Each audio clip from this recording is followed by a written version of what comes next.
நமக்கு அநேக சந்தர்ப்பங்களில் கோபம் வருகிறது.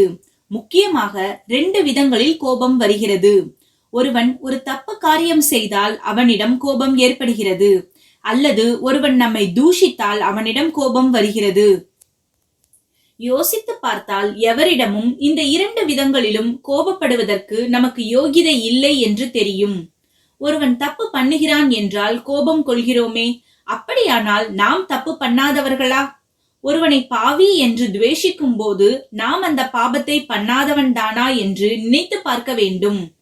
காரியத்தில் பண்ணாவிட்டாலும் மனசால் பண்ணியிருப்போம். நாம் அநேக தப்புகளை, பாவங்களை பண்ணிக்கொண்டேதான் இருக்கிறோம்.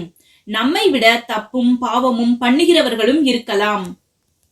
நம் மனசு ஏதோ ஓர் அளவுக்கு பக்குவம் அடைந்திருப்பதால் நாம் இந்த அளவு பாபத்தோடு நிற்கிறோம். அவனுடைய மனசுக்கு இந்த பக்குவம் கூட வராததால் இன்னும் பெரிய பாவம் பண்ணுகிறான்.